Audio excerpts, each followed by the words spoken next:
નમસ્તે બાળ મિત્રો, હોમ લર્નિંગ કાર્યક્રમમાં આપનું સ્વાગત છે। તમારી પાસે નોટ અને પેન્સિલ તો હશે જ। આજે આપણે ઘણી બધી નવી વાતો કરવાના છીએ। તમને સાંભળવાની મજા આવશે ને? તો ચલો આપણે કંઈક વાત કરીએ।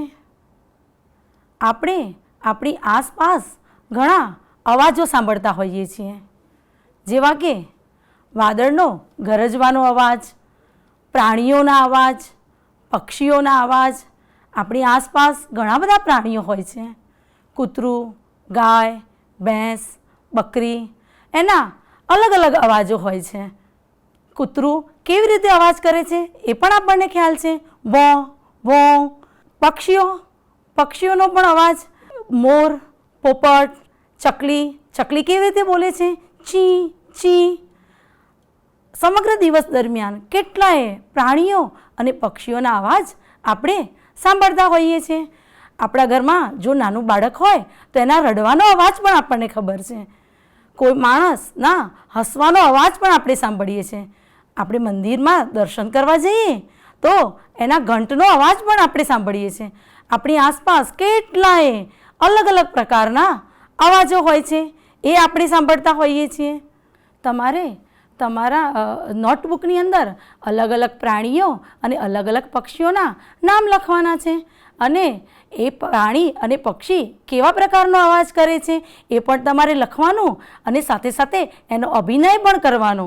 આ અભિનય અત્યારે તો તમે શાળાએ જઈ રહ્યા નથી, તો આ અભિનય તમારા દાદા દાદી, મમ્મી પપ્પા કે મોટા ભાઈ બહેનને બતાવવાનો છે, અને આ અભિનયની પ્રેક્ટિસ કરવાની। અને જ્યારે તમે શાળાએ જાઓ ત્યારે તમારે ટીચરને આ અભિનય કરીને તમે જરૂર બતાવજો।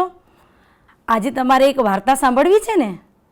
સરસ મજાની એક વાર્તા કહીશ હું, તમે ખૂબ જ ધ્યાનપૂર્વક આ વાર્તા સાંભળજો। એક ગાઢ જંગલ હતું। જંગલની અંદર ઘણા બધા પ્રાણીઓ રહેતા હોય છે। જંગલમાં વાઘ, સિંહ, ચિત્તો, વાંદરો, ઘણા બધા પ્રાણીઓ રહેતા હોય છે। ત્યાં એક સસલું પણ રહેતું હતું। આ સસલું એક દિવસે ઝાડ નીચે ખૂબ જ આરામથી સૂઈ રહ્યું હતું। એટલામાં અચાનક જ શું થાય છે તમને ખબર છે? અચાનક ઝાડ ઉપરથી ટપક દઈને પાંદડું પડે છે, અને સસલું તો ગાઢ સૂતું હોય છે, ગાઢ નિંદ્રામાં હોય છે। પાંદડાના પડવાથી ડરી જાય છે। ક્યાંય આજુબાજુ જોયા વગર સસલું તો દોડવા લાગે છે। ડરેલા સસલાને ખ્યાલ જ નથી આવતો, ક્યાંય જમણી બાજુ, ડાબી બાજુ, આગળ પાછળ જોતું જ નથી, અને દોડે જ છે। દોડતા દોડતા જાય છે, ત્યાં સામે શિયાળ મળે છે। શિયાળ સસલાને પૂછે છે, શું થયું સસલાભાઈ, કેમ તમે દોડો છો? ત્યારે સસલું કહે છે, જોતા નથી, પાછળ આકાશ પડ્યું છે એટલે દોડું છું, તમે પણ દોડો। સસલાની સાથે શિયાળ પણ દોડવા લાગે છે। સસલું અને શિયાળ દોડતા હોય છે, ત્યાં સામે વાંદરભાઈ મળે છે। વાંદરો કહે છે, કેમ સસલાભાઈ, કેમ શિયાળભાઈ તમે દોડો છો, શું થયું છે? સસલાભાઈ જવાબ આપે છે, જુઓ પાછળ આકાશ પડે છે એટલે અમે દોડીએ છીએ, તમે પણ દોડો। વાંદરું પણ દોડવા લાગે છે। સસલું, શિયાળ અને વાંદરું ત્રણે ત્રણ ડરે છે, અને ડરેલા વાંદરાભાઈ, સસલાભાઈ અને શિયાળભાઈ દોડે છે। એટલામાં જ આગળ જતા સામે સિંહભાઈ મળે છે। સિંહ કહે છે, સસલાભાઈ, શિયાળભાઈ, વાંદરાભાઈ તમે કેમ દોડો છો, શું થયું છે? ત્યારે સસલાભાઈ કહે છે કે પાછળ આકાશ પડે છે। ત્યારે સિંહ કહે છે કે મને બતાવો તો ક્યાં પડે છે આકાશ? સિંહ આગળ જાય છે સસલું, શિયાળ અને વાંદરું એની પાછળ પાછળ જાય છે. ત્રણે ત્રણ સિંહ સાથે ડરતા ડરતા ધીમે ધીમે ચાલતા ચાલતા સિંહની પાછળ જાય છે. જ્યાં પેલા ઝાડ નીચે સસલાભાઈ સૂતા હતા ત્યાં જ બધા એકઠા થાય છે, ઊભા રહે છે. સસલાભાઈ કહે છે, જુઓ સિંહભાઈ, અહીંયા આકાશ પડે છે. એટલામાં સિંહભાઈ ખડખડાટ હસવા લાગે છે અને ત્યાંથી ડરેલા સસલાભાઈ નાસી જાય છે. જો બાળકો, અહીંયા તમારે વાર્તા સાંભળવાની તમને મજા આવી ને? તમે મારી વાર્તા ધ્યાનપૂર્વક સાંભળી હશે અને તમને મજા પણ આવી હશે. હવે આ વાર્તામાંથી કેટલીક આપણે ચર્ચા કરીએ કે શું થયું એ, તો આપણને એમાંથી ખબર પડશે તમે કેટલું ધ્યાનપૂર્વક સાંભળ્યું છે એ આપણે જાણી શકીશું. કેટલીક આપણે ચર્ચા કરીએ. જંગલમાં કયા કયા પ્રાણીઓ રહેતા હતા? મેં તમને પહેલાં જ કહ્યું, તમે સાંભળ્યું હશે કે જંગલમાં સસલાભાઈ, વાનરભાઈ, સિંહ અને શિયાળભાઈ રહેતા હતા. ખરું ને? તમે સાંભળ્યું ને? બરાબર ને? એવું જ હતું ને? સસલાભાઈ જ્યારે સૂવે છે ત્યારે શું પડ્યું? હા, આપણે જોયું હતું વાર્તાની અંદર. સસલાભાઈ જ્યારે પડે છે ત્યારે એમની પર ટપક દઈને ઝાડ ઉપરથી પાંદડું પડે છે. ખરું ને? હા, તમે સમજી ગયા, તમને ખ્યાલ આવી ગયો છે. સરસ, વેરી ગુડ. જ્યારે સસલાભાઈ ડરીને દોડતા હોય છે ત્યારે સૌપ્રથમ એમને કોણ મળ્યું? આપણે વાર્તામાં જોયું ને, કોણ મળે છે? કહો તો. હા, એમને શિયાળભાઈ સૌથી પહેલાં મળે છે. સરસ, વેરી ગુડ. એમને છેલ્લે કોણ મળે છે અને કોની પાછળ ડરતા ડરતા શિયાળભાઈ, સસલાભાઈ અને વાંદરાભાઈ જાય છે? હા, સરસ, સિંહભાઈ મળે છે. તો સિંહથી બધા જ ડરતા હોય છે અને ડરતા ડરતા એમની પાછળ જાય છે. તમે વાર્તા બરાબર ધ્યાનથી સાંભળી છે અને તમને ખ્યાલ આવ્યો પણ ખરો. છેલ્લે શું થાય છે? સસલાભાઈ સિંહભાઈ જોડે ઊભા રહે છે? ના, છેલ્લે તો જ્યારે સિંહભાઈ હસે છે ત્યારે શું થાય છે? સસલાભાઈ ડરી જાય છે અને ડરીને ત્યાંથી ભાગી જાય છે. બાળક મિત્રો, મજા આવીને આ વાર્તા સાંભળવાની આપણને? હા, તમે બધાએ ધ્યાનપૂર્વક આ વાર્તા સાંભળી છે. જોયું બાળક મિત્રો? તમે વાર્તા ધ્યાનપૂર્વક સાંભળી એટલે તમને દરેક વાતનો, દરેક પ્રશ્નનો જવાબ પણ આવડ્યો. એવી જ રીતે આપણે વર્ગમાં પણ આપણા ટીચર કંઈ પણ કહે તો એ ખૂબ જ ધ્યાનપૂર્વક સાંભળવું જોઈએ, જેથી આપણને દરેક પ્રશ્નનો જવાબ સરળતાથી આવડી જાય. અને જો આપણે ધ્યાનપૂર્વક ન સાંભળ્યું હોય તો આપણને કોઈ પ્રશ્નનો જવાબ આવડે નહીં અને આપણને આવી નવી નવી વાર્તા પણ યાદ ના રહે. જોયું? ધ્યાનપૂર્વક સાંભળવાથી ઘણા બધા ફાયદા થતા હોય છે. એટલે આપણે હરહંમેશ કોઈ પણ વાતને ખૂબ જ ધ્યાનપૂર્વક અને એકાગ્રતાપૂર્વક સાંભળવી જોઈએ. બાળ મિત્રો, આપણે વાર્તા જોઈ, તમે ધ્યાનથી સાંભળી. હવે આપણે કેટલાક શબ્દો જોઈશું અને એ શબ્દો આપણે લખવાના પણ છે. તો તમારી પાસે નોટ અને પેન્સિલ છે ને? તૈયાર છો બધા લખવા માટે? હું એક એક શબ્દ બોલીશ અને તમારી નોટબુકમાં એ શબ્દોને નોંધવાના છે. ચલો લખો. પહેલો શબ્દ ઝાડ, બીજો શબ્દ છે વિદ્યા,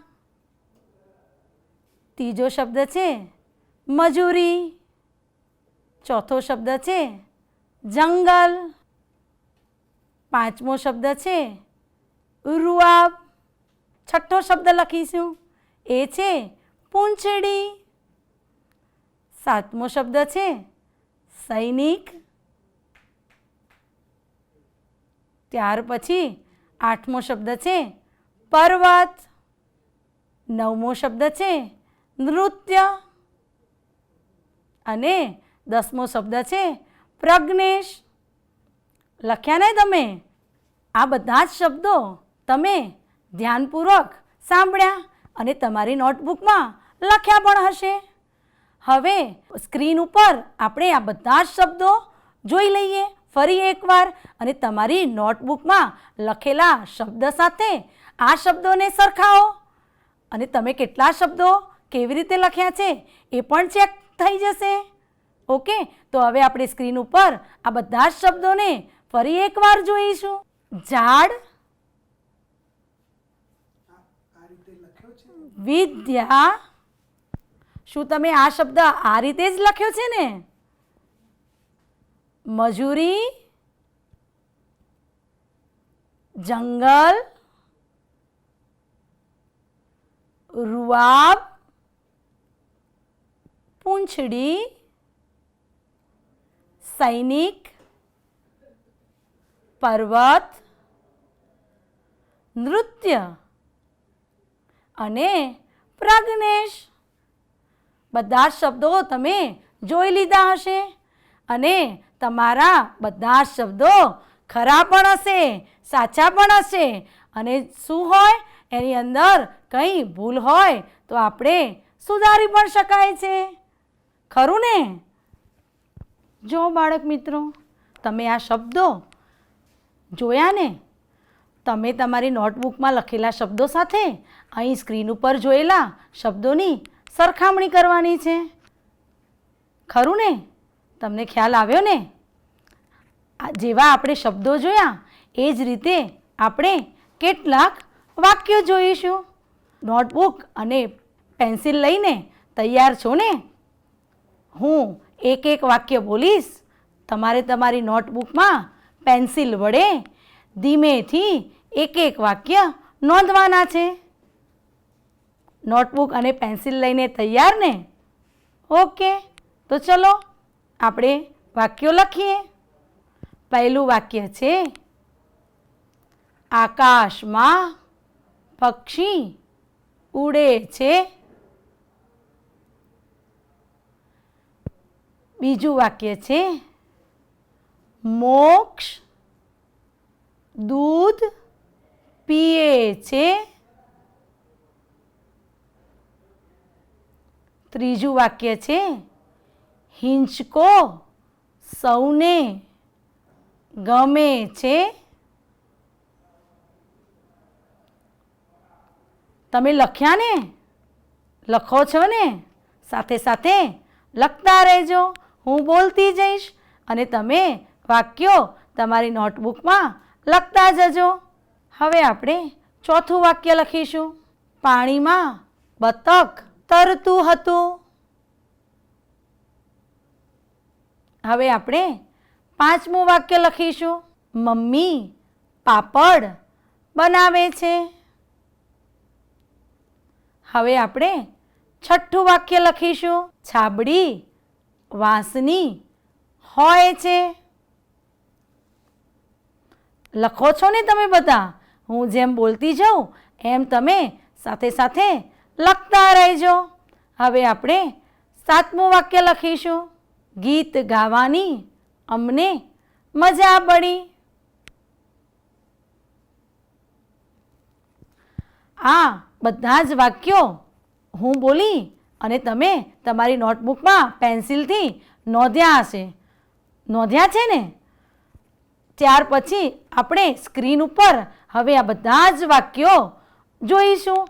તમે તમારી નોટબુકમાં લખેલા વાક્યો સાથે અહીંયા સ્ક્રીન ઉપર આવતા વાક્યોની સરખામણી કરજો. તૈયાર છો ને? આકાશમાં પક્ષી ઉડે છે. મોક્ષ દૂધ પીએ છે. હિંચકો સૌને ગમે છે. પાણીમાં બતક તરતું હતું. મમ્મી પાપડ બનાવે છે.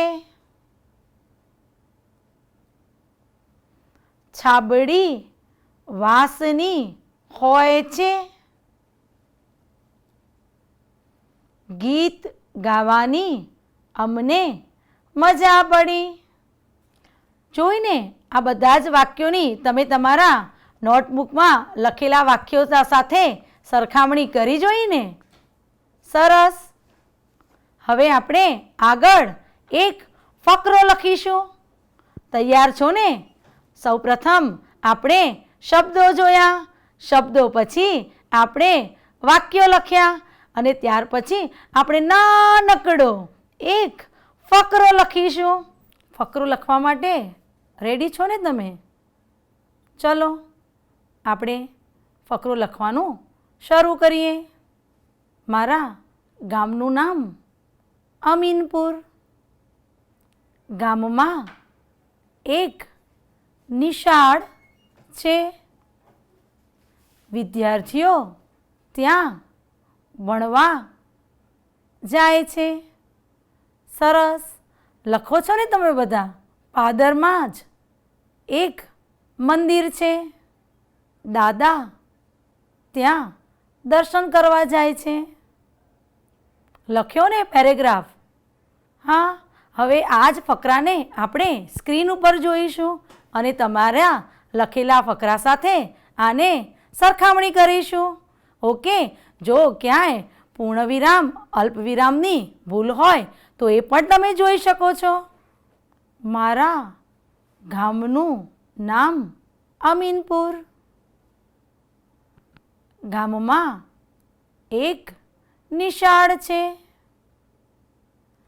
વિદ્યાર્થીઓ ત્યાં ભણવા જાય છે. પાદરમાં જ એક મંદિર છે. દાદા ત્યાં દર્શન કરવા જાય છે. તમે બધાએ ફકરો લખ્યો ને? જુઓ, સૌપ્રથમ આપણે શબ્દો લખ્યા, ત્યાર પછી આપણે વાક્યો લખ્યા અને પછી આપણે ફકરો લખ્યો. હા, પણ કેટલું સરસ! તમે કેટલું સરસ લખ્યું હશે મને ખબર જ છે, કેમ કે તમે ખૂબ જ ધ્યાનપૂર્વક સાંભળ્યું છે. જો આપણે એકદમ ધ્યાનપૂર્વક અને એકાગ્રતાપૂર્વક સાંભળીએ તો આપણે લખવામાં ભૂલ ન પડે. એટલે આપણે કોઈ પણ વાતને એકદમ ધ્યાનપૂર્વક સાંભળવી જોઈએ અને એ ખૂબ જરૂરી પણ છે. જોયું બાળ મિત્રો, આજે આપણે કેટલી અલગ અલગ પ્રવૃત્તિ કરી અને આપણને મજા પણ આવી. આપણે શરૂઆતમાં કેવી વાત કરી? પ્રાણી અને પક્ષીના અવાજોની વાત કરી અને મેં તમને કહ્યું એમ કે તમારે એ અવાજો, તમારે પ્રાણી અને પક્ષીના નામ અને એ કેવી રીતે બોલે છે એ તમારે લખવાનું અને તમારે અભિનય પણ કરવાનો. એ અભિનય કરી અને તમારે તમારા દાદી અને દાદાને, મમ્મી પપ્પાને અથવા મોટા ભાઈ બહેનને પણ તમે બતાવી શકો છો. ત્યાર પછી આપણે સસલાની કેટલી સરસ મજાની વાર્તા જોઈ. એ વાર્તામાં પણ આપણને બહુ મજા આવી અને વાર્તાના પ્રશ્નોના જવાબ તમે કેટલા સુંદર રીતે આપ્યા અને તમને વાર્તા યાદ પણ રહી ગઈ. તમને વાર્તા કેમ યાદ રહી એ તમને ખબર છે? હા, કેમ કે વાર્તા તમે ખૂબ જ ધ્યાનપૂર્વક અને ખૂબ જ એકાગ્રતાપૂર્વક સાંભળી. જુઓ, આપણે વાર્તા એકાગ્રતાપૂર્વક સાંભળી અને એના પ્રશ્નોના જવાબ પણ ખૂબ જ ફટાફટ અને ઝડપથી તમે આપ્યા. તમને ખ્યાલ પણ આવી ગયો. કેમ કે તમે ધ્યાનપૂર્વક સાંભળી હતી. એવી જ રીતે વર્ગમાં ચાલતી કોઈ પણ વસ્તુ, તમારા ટીચર કંઈ બાળગીત ગવડાવે છે, કંઈ પણ તમારા વર્ગમાં કંઈ પણ પ્રવૃત્તિ ચાલે છે એને ખૂબ જ તમે ધ્યાનપૂર્વક જોજો, ધ્યાનપૂર્વક સાંભળજો તો તમને એ પ્રવૃત્તિ ફટાફટ આવડી જશે, ઝડપથી આવડી જશે. જોયું? આપણે સૌપ્રથમ શબ્દો લખ્યા, ત્યાર પછી વાક્યો લખ્યા, ત્યાર પછી ફકરો લખ્યો, પણ એની અંદર પણ તમારે ભૂલ પડી નથી. તમે ખૂબ જ સરળ રીતે અને ફટાફટ ઝડપથી એ શબ્દો, વાક્યો અને ફકરો લખ્યો. કેમ કે તમે એને ખૂબ જ એકાગ્રતાપૂર્વક સાંભળ્યું હતું એટલા માટે. એટલે આપણે કોઈની પણ વાત ખૂબ જ એકાગ્રતાપૂર્વક સાંભળવી જોઈએ. આપણા મમ્મી, પપ્પા, દાદા, દાદી કે આપણા વર્ગ શિક્ષક જે વર્ગમાં આપણને ભણાવે છે એ બધી જ પ્રવૃત્તિઓ આપણે ગુજરાતી, ગણિત, અંગ્રેજી આપણા ધોરણમાં આવતા, આપણા વર્ગમાં આવતા અલગ અલગ વિષયોની અલગ અલગ પ્રવૃત્તિઓ ધ્યાનપૂર્વક સાંભળવી જોઈએ. તો આપણને દરેક પ્રવૃત્તિમાં રસ પણ પડશે અને આપણને મજા પણ આવશે. જુઓ કેવું થાય છે, એક વાત સાંભળો તમે, આપણને દરેક પ્રવૃત્તિમાં રસ નથી પડતો એટલે આપણને દરેક વાત યાદ નથી રહેતી. પણ તમે દરેક પ્રવૃત્તિને ધ્યાનપૂર્વક સાંભળો તો તમને યાદ પણ રહેશે. અને જો તમને દરેક પ્રવૃત્તિ યાદ રહેશે તો તમને ઓટોમેટિક એમાં રસ કેળવાશે. આપણને ટીચરે ગવડાવેલું બાળગીત યાદ રહે કે ન રહે, પણ એ પિક્ચરમાં આવતા ગીતો, ટીવીમાં આવતા હિન્દી ગીતો આપણને કેવા ઝડપથી યાદ રહી જાય છે. કેમ કે આપણને એમાં રસ છે, આપણે એને ધ્યાનપૂર્વક સાંભળીએ છીએ. તો જ્યારે પણ વર્ગમાં આપણા ટીચર આપણને બાળગીત ગવડાવે ત્યારે આપણે એને ધ્યાનપૂર્વક સાંભળવાનું. તો આપણને એને ઘરે જઈને મોઢે કરવું જ નહીં પડે, આપણને ઝડપથી એ યાદ રહી જશે. ખરું ને? તમે મારી દરેક વાત આજની યાદ રાખજો. ઓકે બાળ મિત્રો, હવે આપણે આના પછીના કાર્યક્રમમાં ફરીથી મળીશું. પણ તમે મારી વાત યાદ રાખજો કે તમે દરેક પ્રવૃત્તિ જે મેં કીધી એ કે તમે દરેક પ્રાણીના નામ, એ પ્રાણી કેવું બોલે છે એની એક્ટિંગ અથવા એનો અભિનય કરી અને તમે તમારા વડીલ મિત્રોને અને જ્યારે પણ શાળાએ જાઓ ત્યારે તમારા શિક્ષકને તમે બતાવજો. સરસ, ખરું ને? આજના આ હોમ લર્નિંગ કાર્યક્રમમાં તમને મજા આવી ને? હા, તમને બહુ મજા આવી હશે અને આ કાર્યક્રમમાં મને પણ મજા આવી. તો ફરીથી આપણે ખૂબ જ ઝડપથી મળીશું અને ફરી કંઈક નવી વાત અને નવી પ્રવૃત્તિ લઈને હું આવીશ.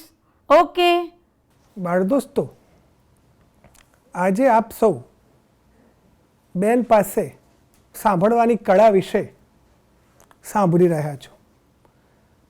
ચાલો સાંભળીએ. કશુંક આપણે જ્યારે સાંભળીએ છીએ ત્યારે શું કરીએ છીએ? પહેલી વાત તો એ કે આપણે સાંભળીએ છીએ શાનાથી? તમે કહેશો કાનથી. આપણે કાનથી સાંભળતા હોઈએ છીએ.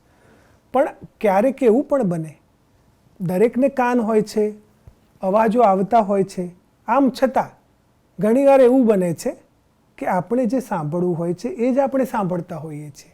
આપણને જે સાંભળવાની ઈચ્છા નથી હોતી એ આપણે સાંભળતા નથી. એનો મતલબ શું થયો? કે સાંભળવાની કળામાં આપણું મન પણ, આપણી એકાગ્રતા પણ મહત્ત્વની છે. અને એટલે જ જ્યારે મને ગમતી વાત મારે સાંભળવાની હોય ત્યારે હું એકાગ્ર વધારે હોઉં છું, પણ મને ગમતી વાત ન હોય તો હું બહુ ધ્યાન આપતો નથી. આવું દરેક સાથે બને છે. મારી સાથે બને, તમારી સાથે બને. તમે હજુ નાના છો, તમારે હજુ ઘણું બધું સાંભળવાનું છે, ઘણું બધું જાણવાનું છે.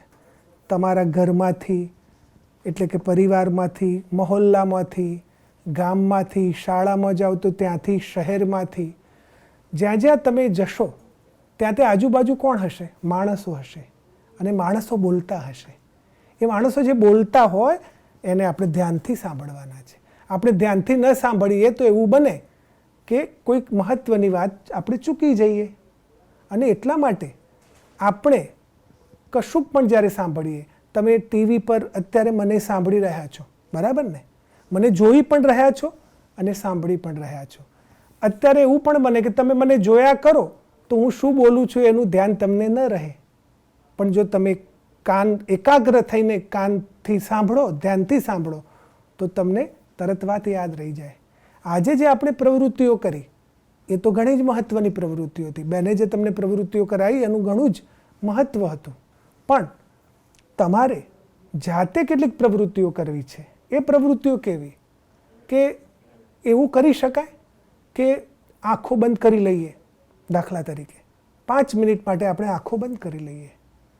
એ વખતે જ્યાં પણ બેઠા છીએ ત્યાં જે કોઈ અવાજો આપણા કાને પડે એ આપણે યાદ કરી લેવાના છે. પછી નોંધવાના છે કે શાના શાના અવાજો મેં સાંભળ્યા. આ પણ આપણી શ્રવણની, સાંભળવાની એક કળા છે. મિત્રો, જે લોકો સારું બોલતા હોય છે, સારું ગાતા હોય છે, જે શિક્ષકો સારું ભણાવતા હોય છે, જે અભિનેતાઓ કે અભિનેત્રીઓ અભિનય કરતા હોય છે એ બધા એમનું શ્રવણ કૌશલ્ય, એમની સાંભળવાની કળા પણ એટલી સારી હોય છે. જેણે વધારે સારું સાંભળ્યું છે એ સારું બોલી પણ શકે, એ સારું લખી પણ શકે. અને એટલા માટે પહેલામાં પહેલી મહત્ત્વની તમારા સૌ માટે જો કોઈ વાત હોય તો સાંભળવાની છે. અને એટલે જ આપણે આ એપિસોડનું નામ શું રાખ્યું છે? ચાલો સાંભળીએ. તમને થશે કે સાહેબ અમે તો સાંભળીએ જ છીએ ને, પણ ના, માત્ર કાને પડીએ એ વાત નહીં, પણ ધ્યાનથી આપણે કેટલું સાંભળીએ છીએ, આપણને યાદ રહી જાય. એટલે કે આપણે બરાબર ધ્યાનથી સાંભળીશું તો આપણને સમજાશે તો આપણને આવડશે. તો આવી પ્રવૃત્તિઓ તમારે જરૂર કરવાની છે. બીજી એક મહત્ત્વની પ્રવૃત્તિ કઈ છે કે આપણા ઘરમાં દાદા દાદી હોય, મમ્મી પપ્પા હોય, કોઈની પણ પાસેથી કંઈ ને કંઈ રોજ સાંભળવું જોઈએ. એમને વાર્તા આવડતી હોય, લોકવાર્તા આવડતી હોય, પૌરાણિક વાર્તા આવડતી હોય, રાજા રાણીની વાર્તા આવડતી હોય, પરીઓની વાર્તા આવડતી હોય, કેટલી બધી વાર્તાઓ. એ વાર્તાઓ પણ તમારે ધ્યાનથી સાંભળવી જોઈએ. ધ્યાનથી એક વાર સાંભળીએ, 2 વાર સાંભળીએ તો આપણને યાદ રહી જાય. પછી આપણે આપણા મિત્રોને કે સખીને પણ એ વાર્તાઓ કહેવી જોઈએ. તો આપણી બધી જ કળાઓ એ રીતે વિકસે. તમે આ રીતે જરૂર કરજો, તમને ખૂબ જ મજા પડશે. અને હા, ઘણીવાર એવું પણ બને કે 2 મિત્રો હો તમે, અથવા ભાઈ બહેન, અથવા 2 ભાઈ હો, 2 બહેનો હો, તો તમારે એવો સંવાદ પણ કરવો જોઈએ. એક સંવાદ એક ભાઈ બોલે, બીજો સંવાદ બીજો ભાઈ બોલે, અથવા એક સંવાદ એક બહેન બોલે, બીજો સંવાદ બીજી બહેન બોલે. તો એ વખતે પણ આપણી શ્રવણની કળા બહુ જ ખીલવાની છે. જેમ કે હું કહું, તમે શું કરો છો? હું તો કંઈ કરતો નથી. કેમ કંઈ નથી કરતા? આમ મારી સામે શું જોઈ રહ્યા છો? હું તમારી સામે નથી જોતો, હું તો પેલા કેલેન્ડર સામે જોઉં છું. તો આપણે શું કરીએ છીએ? કોઈનું સાંભળીને પછી આપણે જવાબ આપીએ છીએ. તો સાંભળીએ છીએ ત્યારે જવાબ આપી શકીએ છીએ. અને જ્યારે સાંભળીએ છીએ પછી આપણે આપણો જવાબ આપવા માટે આપણે વિચારવું પડે છે. અને આપણે ત્વરિત ઉતાવળે જવાબ આપી દેતા હોઈએ છીએ. બરાબર છે? તો આ રીતે આપણે જરૂર કરીશું અને આપણી સાંભળવાની કળાને વિકસાવીશું. ધન્યવાદ.